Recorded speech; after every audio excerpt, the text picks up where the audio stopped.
Did you know that one of the most iconic conquests in medieval history, the retaking of Jerusalem in 1187, was accomplished not with fire and blood, but with restraint, mercy, and spiritual resolve? At a time when war was defined by cruelty, Saladin shocked the world with an act of compassion that still echoes through the corridors of history. Why does this matter? Because in a world consumed by conflict, the story of Saladin reminds us that true strength lies not in domination, but in dignity. Today we'll dive into one of the most dramatic and morally charged episodes of the Crusades, the moment when Saladin, Sultan of Egypt and Syria, reclaimed the holy city of Jerusalem. This isn't just a history lesson, it's a window into the soul of a man who defied the brutal norms of his time. If you care about history, faith, or the moral complexity of leadership, stay with me.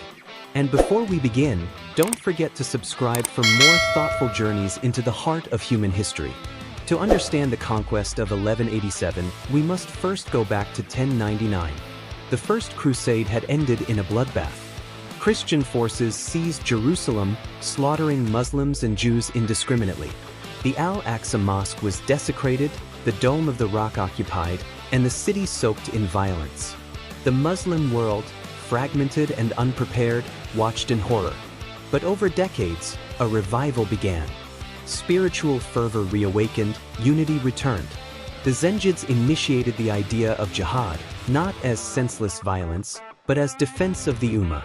And out of this movement rose a man whose very name would become synonymous with nobility, Salah ad-Din Yusuf ibn Ayyub, known in the West simply as Saladin. By 1187, Saladin had consolidated Egypt and Syria under his rule. After decades of resistance, he was ready. The catalyst was a flagrant violation of the peace treaty by Reynold of Chatillon, who attacked a Muslim caravan and mocked the Prophet Muhammad, peace be upon him. That insult ignited a fire. Saladin responded with force. On July 4, 1187, he crushed the Crusader army at the Battle of Hattin. The road to Jerusalem lay open. But what happened next was not what anyone expected. Saladin, with his army at the gates, did not repeat the carnage of 1099. He offered peace. He offered protection. He even offered escort for the civilians who wished to leave. When those terms were refused, he still proceeded with caution. The Christian noble Balian of Ibelin, originally given permission to rescue his family, ended up negotiating the city's surrender. His dramatic appeal moved Saladin. He threatened to burn Jerusalem and kill every resident if denied mercy.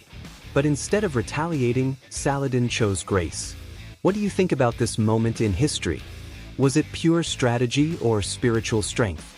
Comment below. I want to hear your thoughts. When Jerusalem surrendered, Saladin allowed ransoms instead of enslavement. He released the elderly and women, even nobles like Queen Sibylla. He pardoned poor families who couldn't pay. Even when the patriarch Heraclius fled with stolen church treasure, Saladin stood by his principles. On October 2, 1187, coinciding with the Islamic date of the Prophet's night journey to Jerusalem, Saladin entered the city not as a conqueror, but as a guardian. This moment had profound effects. For the Islamic world, it was a spiritual triumph. The Al-Aqsa Mosque was purified. The minbar built by Nur ad-Din, Saladin's mentor, was finally placed inside, fulfilling a decades-old vow. For Christians, especially in Europe, it was an earthquake. Jerusalem, the jewel of the Crusades, had fallen.